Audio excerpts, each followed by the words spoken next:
Welcome to SSIC Kanakpur विद्यालय से मैं DP मौर्य। कक्षा 11वीं के रसायन विज्ञान में आज हम दूसरा लेसन आपको पढ़ाना चाहते हैं।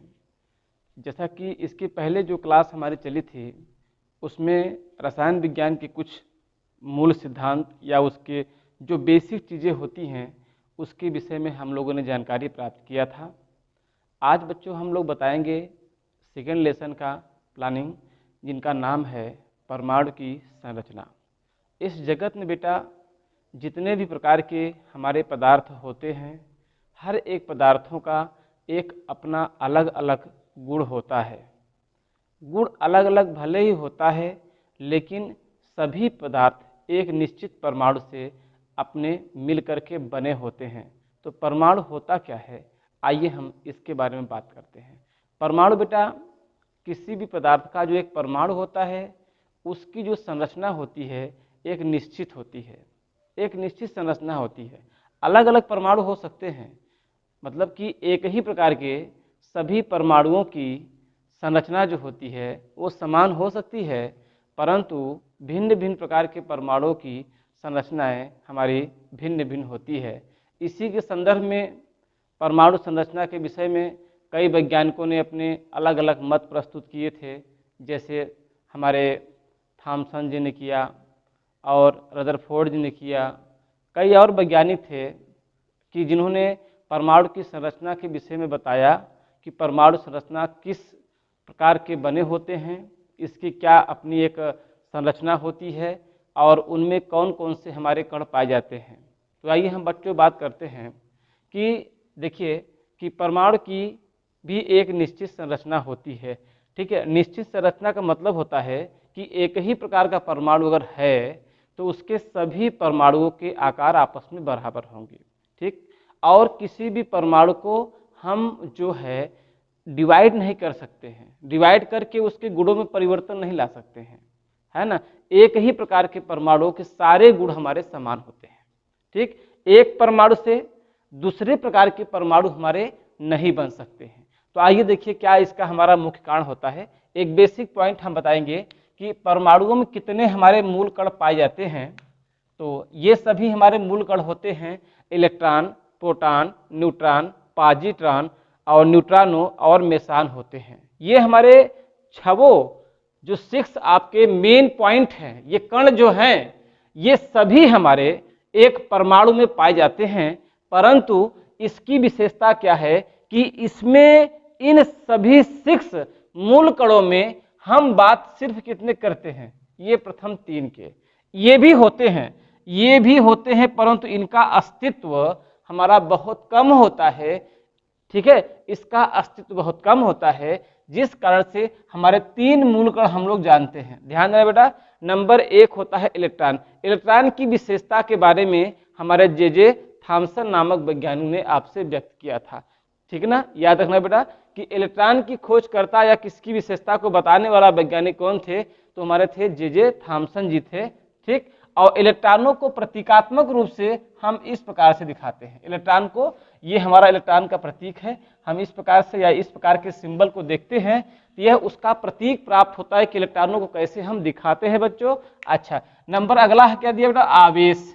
एक इलेक्ट्रॉन पे कितना आवेश होता है, तो याद रखना बेटा इलेक्ट्रॉन का मतलब होता है माइनस 1.6 गुणित 10⁻⁻19 कूलाम। अगर कूलाम में इसको लेते हैं तो एक इलेक्ट्रॉन पर इतना आवेश होता है, और एक इलेक्ट्रॉन का हमारा बेटा द्रव्यमान ये होता है। ध्यान देना बेटा, ये उसका प्रतीक हुआ इलेक्ट्रॉनों का, ये उसका एक इलेक्ट्रॉन पे कितना आवेश होता है, और यह उसके एक इलेक्ट्रॉन का द्रव्यमान कितना होता है, ये आपको वहां पे दिखाया जा रहा है। उसी प्रकार से हमारा प्रोटॉन है। प्रोटॉन की खोज करने वाले वैज्ञानिक हमारे कौन थे, रदरफोर्ड जी थे। रदरफोर्ड जी ने आपके प्रोटॉनों की विशेषता के बारे में वर्णन किया था, और उसको हमारे 1H1 और P से हम लोग प्रोटॉनों को प्रदर्शित करते हैं। हमारे आवर्त सारणी में एक ऐसा एलिमेंट है हाइड्रोजन। हाइड्रोजन के नाम से हम प्रोटॉन को भी जानते हैं। हाइड्रोजन का नाम प्रोटॉन है, इसीलिए हाइड्रोजन से भी हम प्रोटॉन को प्रदर्शित कर सकते हैं। और एक प्रोटॉन पर आवेश जो होता है वह एक इलेक्ट्रॉन के आवेश के आंशिक मान के बराबर होता है। ध्यान देना कि एक इलेक्ट्रॉन का जो आवेश होता है उसका आंकिक मान एक प्रोटॉन के आंकिक मान के बराबर होता है, लेकिन चिन्ह में अंतर होता है। इलेक्ट्रॉन के लिए माइनस और प्रोटॉन के लिए प्लस आवेश के रूप में हम दिखाते हैं।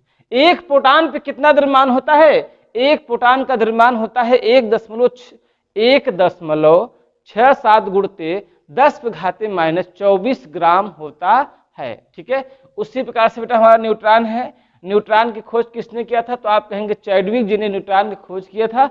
और न्यूट्रॉन को प्रदर्शित करने के लिए n या 0 या 1 से प्रदर्शित करते हैं। न्यूट्रॉन का कोई अपना आवेश नहीं होता, आवेश नहीं होता, लेकिन उसका द्रव्यमान बेटा हमारा होता है। एक प्रोटॉन एक न्यूट्रॉन का जो मास होता है, द्रव्यमान होता है, वो हमारा क्या है कि एक समान होता है। एक प्रोटॉन का लीजिए चाहे एक न्यूट्रॉन का लीजिए, दोनों के जो द्रव्यमान है वो आपस में बराबर होते हैं, परंतु न्यूट्रॉन एक उदासीन कण होता है। तो इससे सिद्ध होता है कि हमारे प्रकृति में जितने भी प्रकार के हमारे अलग अलग प्रकार के परमाणु होंगे, लेकिन उनके अंदर हमारा 3 मूल कण होता है, जिसका नाम है इलेक्ट्रॉन, प्रोटॉन और न्यूट्रॉन।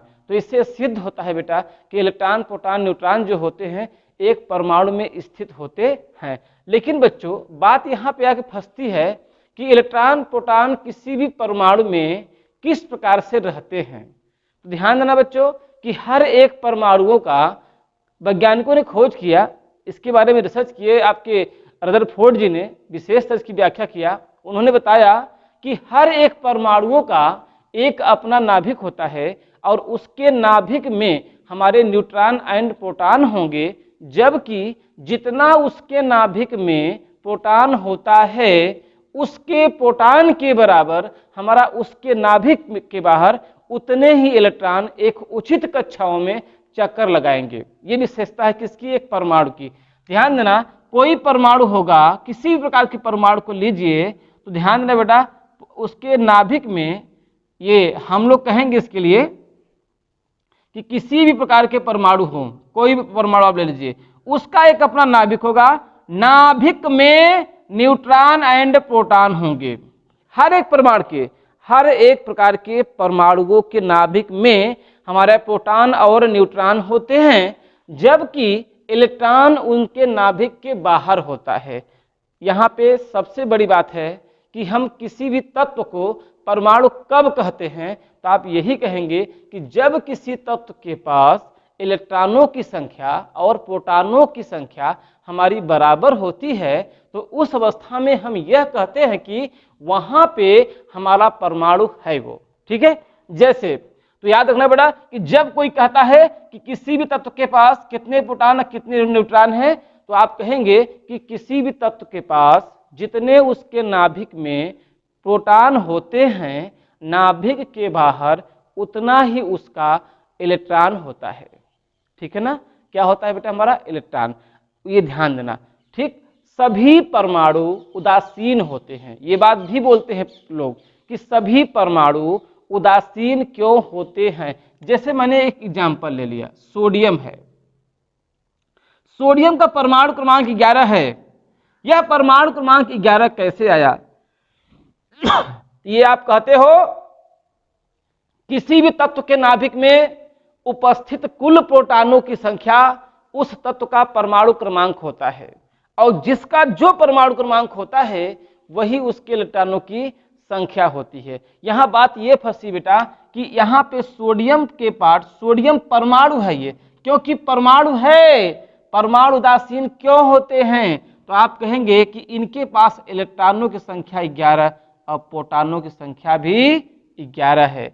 11 प्रोटॉन और 11 इलेक्ट्रॉन, क्योंकि आप जानते हो बच्चों कि इलेक्ट्रॉनों की संख्या को माइनस से दिखाते हैं और प्रोटॉनों की संख्या से प्लस से दिखाते हैं।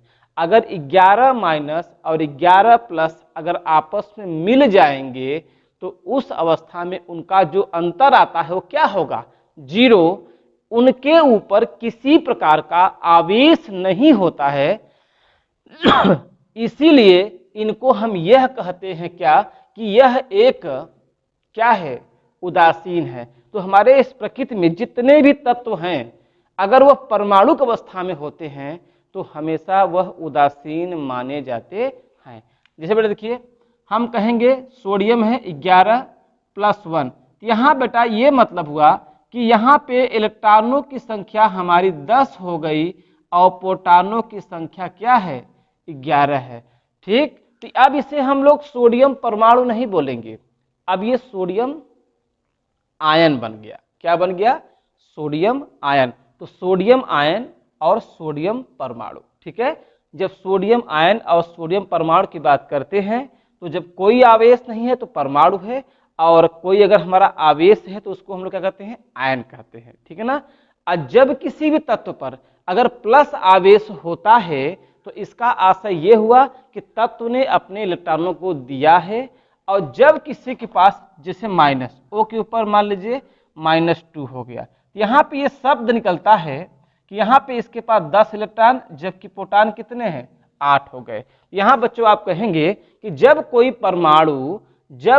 परमाणु अपने इलेक्ट्रॉनों का त्याग करता है तो उस अवस्था में उनके पास प्लस चार्ज आता है, और जब इलेक्ट्रॉनों को ग्रहण करता है तो वहां पे माइनस चार्ज आता है।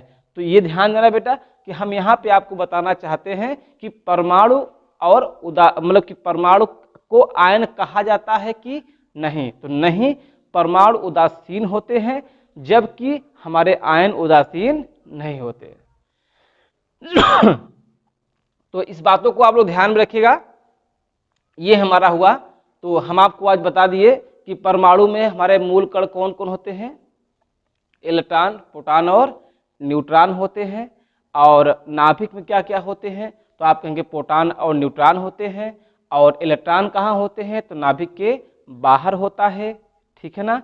हमारा कोई परमाणु उदासीन क्यों होता है, तो आप यही कहोगे कि उसमें इलेक्ट्रॉनों की और प्रोटॉनों की संख्या समान होने के कारण सभी तत्व हमारे उदासीन होते हैं।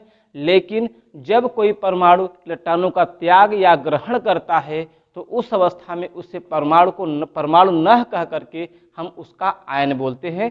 जैसे मैंने आपको बताया कि ये सोडियम परमाणु है, ये सोडियम बेटा क्या है, आयन है, ठीक है ना। तो इसी चीज को हम लोग अगली क्लास में आपसे जब मिलेंगे तो इसके विषय में आपको अच्छे से इसकी शुरुआत हम करेंगे और आपको बताएंगे कि इलेक्ट्रॉनिक विन्यास क्या होते हैं, और हमारे जो समस्थानिक क्या होते हैं, हमारे संभारिक क्या होते हैं, और से छोटी छोटी बातों को हम लोग डिस्कस करेंगे अगली क्लास में। फिर आपको मिलेंगे आपको, ठीक है ना। धन्यवाद।